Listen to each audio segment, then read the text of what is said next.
Gracias, buenas tardes a todos. En primer lugar, los protocolarios agradecimientos, que en este caso no serían solamente protocolarios, ya que me siento parte de esta casa, ya que fui socio en el año 66, creo que permanecí varios años como socio de esta casa. Me planteo volver a hacerme, porque me parece que la labor de un club y las actividades que hace merecen la pena, merecen el apoyo. Por otra parte, merecen también el apoyo a la iniciativa de poner en marcha un medio independiente como es La Marea, y porque ello pone de manifiesto la importancia de la información en la sociedad globalizada en la que estamos y la necesidad de disponer de estos medios. Y por último a Tony como organizador de este evento, el cual desde el momento que conectó conmigo le dije que contase y aquí estamos. He preferido, lo hago casi siempre, hacerlo la intervención mía por escrito, me van a perdonar, pero es una forma de sintetizar lo que les voy a expresar y sobre todo de centrar el posible debate en una serie de temas que ustedes dirán luego si merece la pena. Cuando empecé a investigar en su día hace ya muchos años, en mediados de los 80, en lo que fue luego una tesis académica y luego un libro que han mencionado aquí, el TOP, ya entonces, y perdonen la jactancia de empezar mi intervención con este párrafo, decía lo siguiente: todavía está por realizar un estudio riguroso sobre las actuaciones de aquella policía de investigación social más conocida como Brigada Político-Social, así como sobre su destacada contribución al mantenimiento del régimen franquista, por cuanto supuso el principal y más fiel aparato policial diseñado para ser un eficaz instrumento de coacción institucionalizada. En definitiva, una policía política que actuó como último garante del orden público junto al ejército. Esto lo decía cuando empecé la investigación, como les he dicho, y lo atractivo del libro del TOP, que como saben ustedes, se publicó en el 2001, no le voy a contar las vicisitudes de este libro, lo cierto es que la editorial que lo publicó a los 4 meses lo retiró del mercado. Les doy ahora la buena noticia de que de las 100 sentencias que me faltaban cuando elaboré la tesis, he recuperado ya 70 y me quedan 30 que estoy a expensas de recibir de un momento a otro, con lo cual me obligará a hacer una nueva edición con el total de la sentencia. Ya saben ustedes que el total de la sentencia eran 3.900 y pico, creo recordar que ponían en el libro, y faltaban, porque el libro del primer trimestre del 72 no se localizó cuando empecé a hacer el trabajo. Y ahora, afortunadamente, después de laboriosas gestiones y negociaciones, he conseguido que me la faciliten en el archivo de la memoria histórica de Salamanca. Y ello, pues lógicamente, como les decía, por razones de metodología y para un debido enfoque de la materia a tratar, que no es otro que el estudio de la Brigada Político-Social, en adelante BPS, habré de alterar los términos en los que se me ha formulado la petición de participación en esta charla coloquia. Me decía Tony en su propuesta de intervenciones para esta tarde, de que yo interviniera sobre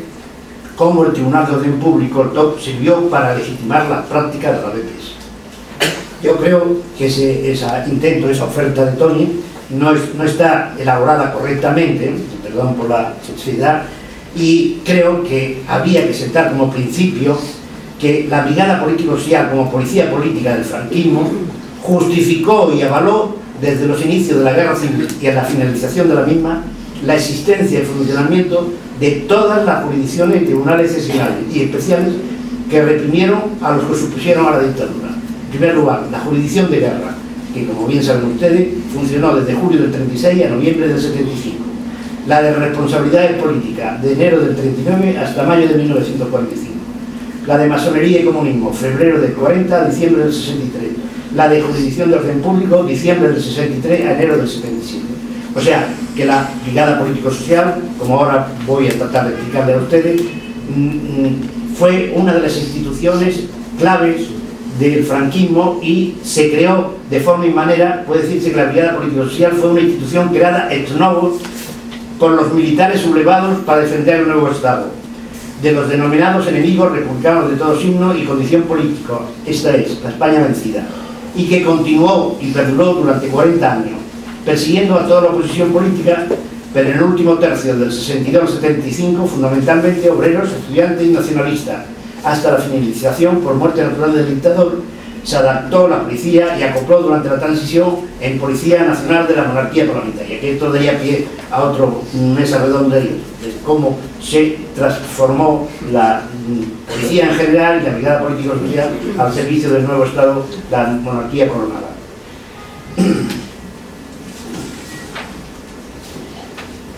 De ahí que resulte cuando menos llamativo de que, constituyendo una pieza fundamental del entramado y engranaje institucional represivo del franquismo, transcurrido ya 37 años desde la aprobación de la Constitución, no dispongamos hasta la fecha de un estudio global, completo y detallado de lo que fue y representó la Brigada Político-Social en los casi 40 años de franquismo. Esta carencia constituye un verdadero agujero negro en la cada día más saturada panorama bibliográfico de ese régimen. Ustedes se podrán preguntar, como la inmensa mayoría de gente que se preocupa de estos temas, decir, ¿cómo después de cerca de 40 años no hay un trabajo serio y ponderado que diga qué fue la Brigada Político-Social? Hay otros trabajos. Eso tiene sus razones de ser.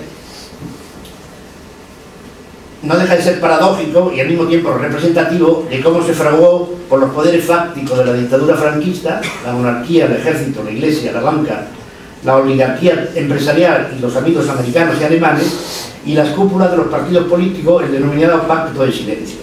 Ahí donde yo veo una de las razones de por qué no se ha querido estudiar y trabajar y acceder a toda la documentación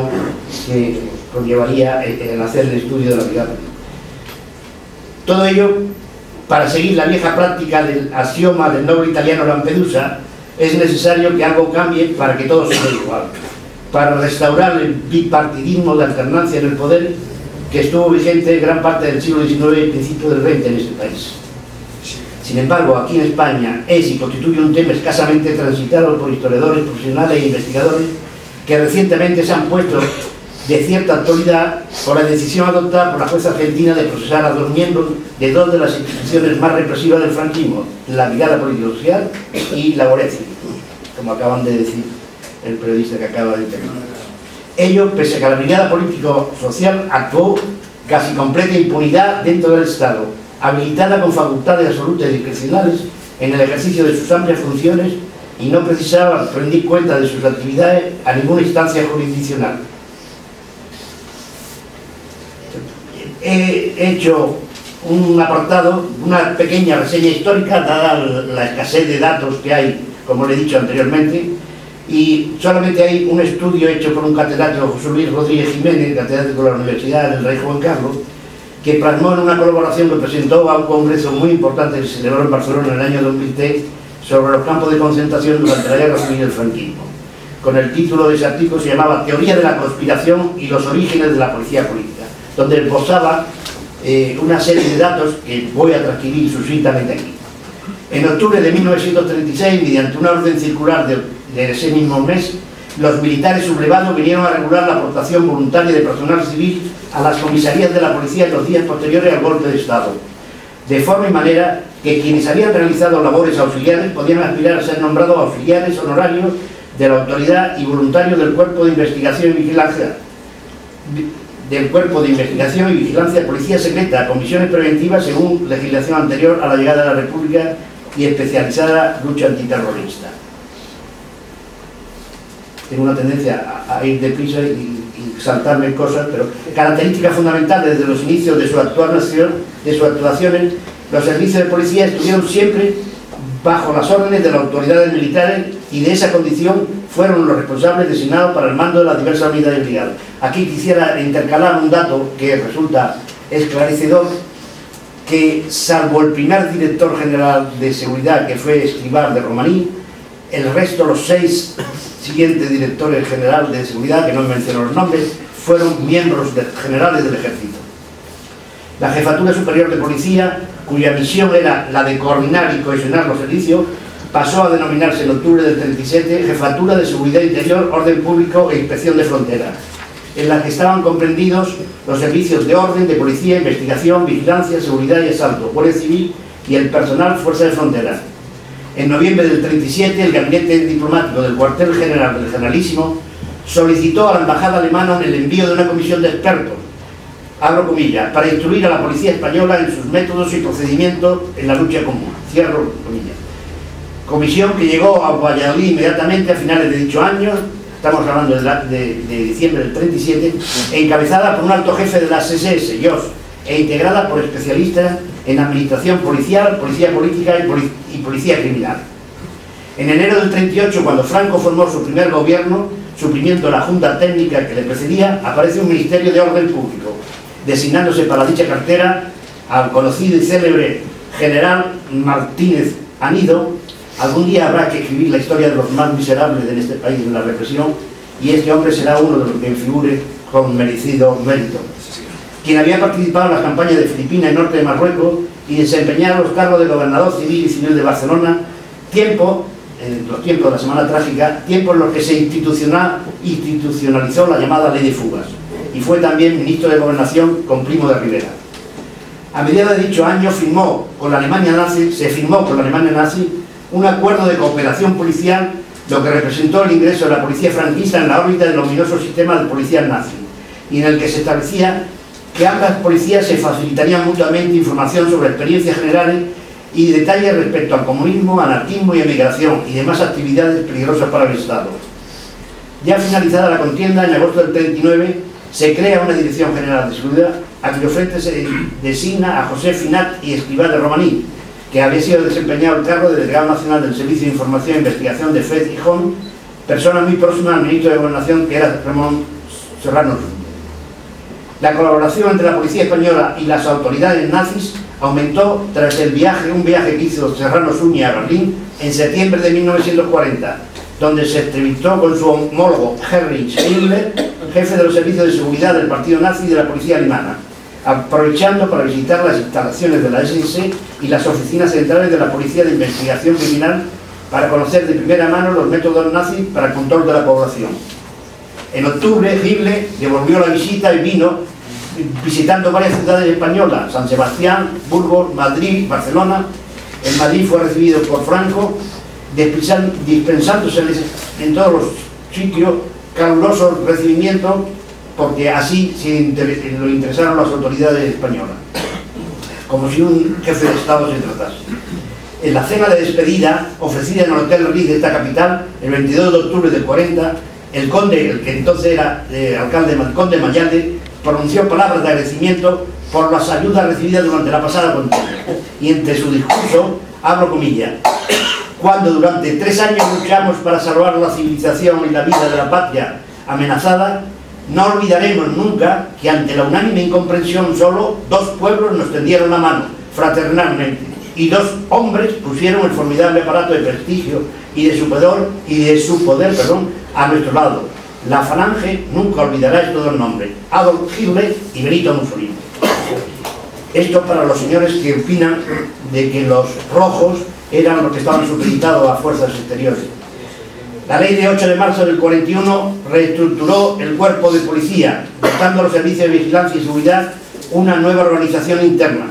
pasando a denominarse Cuerpo General de la Policía. Al igual que sucedía con la Guardia Civil y el Ejército, la politización se reflejaba en el preámbulo de dicha ley, donde se afirmaba categórica y rotundamente, abro comillas,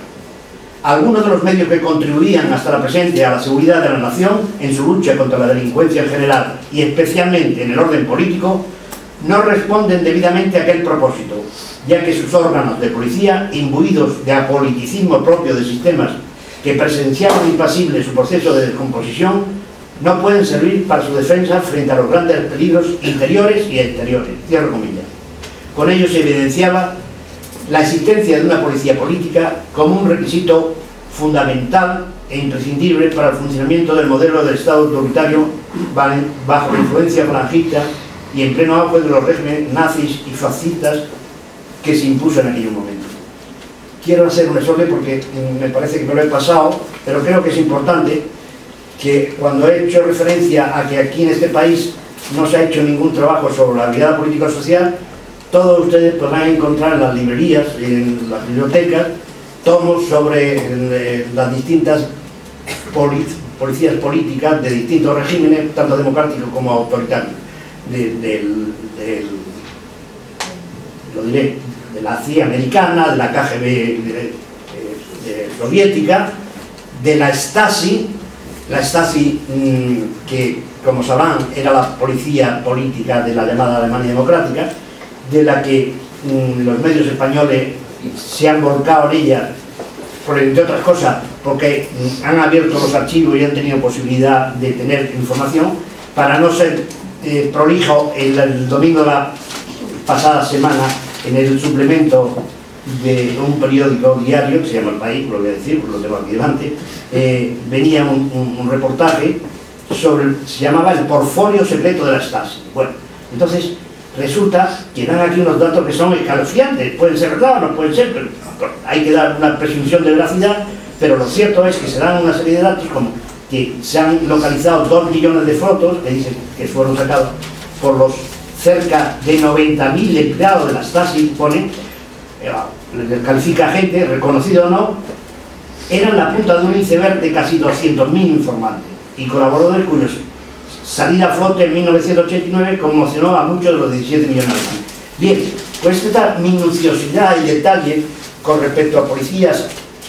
de otros países y de otros regímenes, aquí no se sabe cuántos miembros había en la brigada político-social, cuántos informantes eran, no se sabe nada. ¿Por qué no se sabe nada? Yo les tengo que decir a ustedes que uno de los intentos de recuperar esta memoria histórica lo hizo, perdón, valga la redundancia, la Cátedra de Memoria Histórica de la Universidad Complutense de Madrid, que entonces en ese momento la dirigía el fallecido, hace poco fallecido catedrático Julio Aroste. Bien, pusieron en marcha ese proyecto, me parece que fue en el 2010, a mí me llamaron, se justificaron que no me habían llamado antes y tal, pero bueno, me llamaron a finales del 2012 y se reunían periódicamente, la mayoría eran historiadores, investigadores, también venía algún jurista como Carlos Jiménez Villarejo y tal. Pero el resultado, desgraciadamente, era entonces bastante parco, y a las pocas sesiones que yo asistí, y por lo que pude deducir y por lo que se puso de manifiesto allí, es que los intentos que habían hecho los investigadores, historiadores que estaban en ese grupo de trabajo para perforar el muro, nunca mejor dicho, el muro del Ministerio de Interior, de la Gobernación, que presidía el señor Rubalcaba, habían sido infructuosos. O sea, que seguía persistiendo una especie de malla administrativa y política que impedía acceder a esa producción de documentos que hay en otros países y que lógicamente debían estar ya al servicio de los historiadores. Esto lo pongo de manifiesto porque creo que es necesario poner nombres y apellidos. Yo creo que esa es una consecuencia de lo que he llamado antes una mala consecuencia del pacto de silencio inicial de la transición de este país.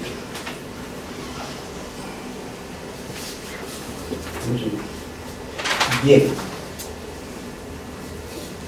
El penúltimo apartado, yo no sé si voy demasiado... Otro apartado, los atestados policiales, su configuración legal. Desde el punto de vista legal, los atestados policiales constituyen el instrumento oficial por el que los funcionarios de la Policía Judicial hacen constar las diligencias iniciales practicadas, especificando y concretando con la mayor exactitud los hechos averiguados, las declaraciones, los informes recibidos y en general todas las circunstancias que hubiesen sido observado que pudieran constituir pruebas o indicios de delito, como tal se regula en el artículo 292 siguiente de la Ley de Enjuiciamiento Criminal. Les diré a ustedes que esta ley, que se aprobó a finales del siglo XIX, bajo un régimen liberal, contenía una exposición de motivo que es un elogio hecha por Alonso Martínez, es un canto a la libertad y a la separación de los poderes, no se derogó durante el franquismo, pero tampoco se cumplió. O sea, que la inmensa mayoría de las prescripciones y obligaciones que establecía la ley de enjuiciamiento criminal, entre ellas las obligaciones legales que debían comportarse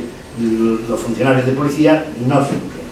¿Por qué? Entre otras razones porque desde el inicio de la guerra civil y posteriormente la actuación de la policía estaba supeditada a los que llamaban bandos militares y a los consejos de guerra, o sea, y entonces predominaba la instrucción militar, que no tenían en cuenta lógicamente las prescripciones mucho más favorables de la ley de enjuiciamiento criminal. De ahí que la configuración legal de esa norma, me refiero a la ley de enjuiciamiento criminal, se califica a estos funcionarios de policía como policía judicial, por ser y constituir auxiliares del Ministerio Fiscal y de los jueces de instrucción. O sea, este es el esquema ideal de un Estado liberal en el cual la policía ha de estar siempre al servicio de los jueces y de los fiscales. Y los atestados constituyen las actuaciones previas y preliminares de la puesta de disposición judicial de los presuntos encartados y sospechosos y de todo el material recogido, que en teoría nunca deben ser y constituir pruebas definitivas, ya que las mismas han de reservarse para el acto del funcionario. O sea, esto era otra de las características claves y definitivas del sistema liberal con el sistema autoritario y fascista del franquismo, en que las pruebas, lo que hacía la policía era ofrecerle al juez unos determinados elementos y las pruebas se debían practicar y ser así reconocido como prueba en el acto del funcionario. Prácticamente, como bien saben ustedes y los que hayan tenido la experiencia de pasar por el Tribunal de Orden Público, la mayoría de los atestados de la brigada político-social constituían prueba evidente y el juicio era una especie de paripé en el cual prácticamente en la mayoría de los casos no se conseguía ninguna efectividad. Ahora bien, esos principios legales, de acuerdo con una ley liberal respetuosa con la división de poderes, aunque formalmente no fueron derogados, no fueron respetados por las autoridades militares sublevadas, que dieron prioridad a lo estipulado en los bandos declaratorios del estado de guerra y en la jurisdicción excepcional de la misma denominación, que en ellos se establecían. En la práctica, las dependencias policiales y de la Guardia Civil, en la mayoría de los casos, constituyeron durante todo el tiempo que duró de la dictadura centros de impunidad, donde se practicaba de manera sistemática e institucionalizada las torturas y los malos tratos físicos y psíquicos contra los detenidos. Ello, esa práctica, iba expresamente en contra de lo dispuesto en el último apartado del 297 de la Ley de Enjuiciamiento Criminal que antes le he citado, que decía, abro comillas, en todo caso, los funcionarios de la Policía Judicial están obligados a observar estrictamente las formalidades legales en cuantas diligencias practiquen y se abstendrán, bajo su responsabilidad, de usar medios de averiguación que la ley no autoriza. Esto como verán, más claro el agua. Resulta más que sintomático que todos los procedimientos y sumarios que se incoaron en la jurisdicción de orden público en el periodo que estuvo funcionando desde el principio del 64 a diciembre del 76, con algo más de 50.000 personas afectadas, no haya constancia ni un solo caso del que se dedujera testimonio de malos tratos a detenidos y presos. Los supuestos que se conocen de apertura de diligencia y muy escasas sentencias condenatorias lo fueron por denuncia o querellas de los afectados o de sus familiares directos. El caso de Lobatón es un caso excepcional y que es de libro, porque hubo, él lo ha manifestado así en el informe del médico forense de la DGS. Los tres magistrados que ocuparon sucesivamente la presidencia del Tribunal de Orden Público, Enrique Amaz Casado, que fue el primero, José de Hijas Palacio, que fue el segundo, y José Francisco Mateo Cánoves, que fue el tercero, coincidieron siempre durante las sesiones del juicio oral en el uso de la campanilla y la no admisión de preguntas de los letrados o defendidos sobre los malos tratos recibidos en las comisarías y cuartelillos, calificándolas de impertinentes, pese que en algunos supuestos existían constancias en el procedimiento de haberse interpuesto denuncias por los propios procesados y familiares. No me resisto a comentarles una anécdota que creo que es muy ilustrativa. Ya saben ustedes que al señor Mateu lo ejecutaron, lo asesinaron un comando de ETA.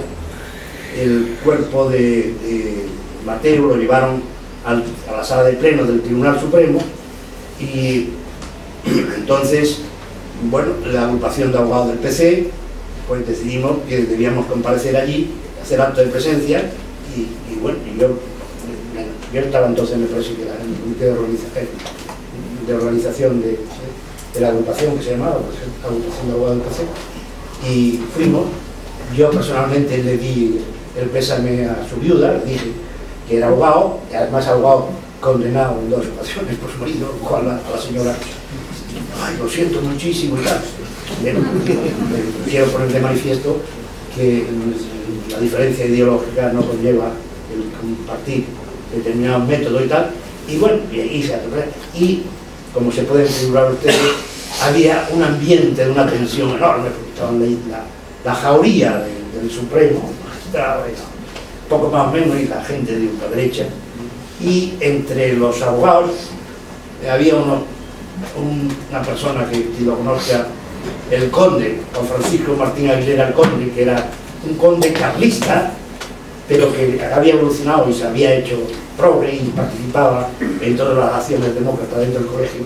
y que tenía un defecto y hablaba pues con una voz, y estando allí al lado con el féretro presente de Mateo, dice: Juanjo, ¿por qué no decimos que le metan la campanilla? Bueno, yo quería, digo, de aquí nos sacan a borrazos, porque claro, tenía una voz así, ¿por qué no decimos que le metan la campanilla? Bueno, es una anécdota, la verdad, que para extender el tema. Voy al último apartado, y con esto termino de darles a ustedes el tostón de ese tema. Lo he titulado Los informes de conducta de los detenidos elaborados por la Brigada Político-Social. Otra de las malas prácticas que se utilizaron en la elaboración de los atestados era la de incluir en los mismos un informe personalizado acerca de la conducta de cada uno de los detenidos, que era elaborado por los miembros de la Brigada Político-Social que instruían las primeras diligencias sumariales. Característica de estos informes era que el uso de un lenguaje despectivo e ideologizado, en los que se hacían juicios de valor. Por supuesto que esto fue evolucionando. Los primeros informes de los años 40 y eso, ya se pueden figurar ustedes, utilizaban los calificativos a los opositores políticos del régimen de seres abyectos, forajidos, bandoleros, terroristas, violentos. Ya fueron dulcificando un poco el lenguaje y las palabras, y prácticamente durante las actuaciones de la jurisdicción de orden público ya ponían, clasificaban la conducta en pésima conducta, muy mala conducta, malas, deficientes y asociables. Pero eran valoraciones, como pueden observar ustedes, absolutamente arbitrarias y subjetivas, y además que no establecía ningún precepto legal que era obligatorio hacerlo. O sea que era, por decirlo así, un de más para poner de manifiesto de que era una policía política la que hacía un informe político sobre las actuaciones de los opositores políticos. Ello no estaba previsto, como he dicho, en ninguna disposición o norma positiva, pese a lo cual todas las sentencias dictadas por el TOC figuraba esa calificación policial del encarcelamiento junto al resto de datos personales y profesionales del incausado. En definitiva, los atestados policiales y los informes elaborados de la Brigada Político-Social eran la base fundamental de la posterior labor de los jueces de instrucción en todas las jurisdicciones especiales de represión política que funcionaron durante el franquismo,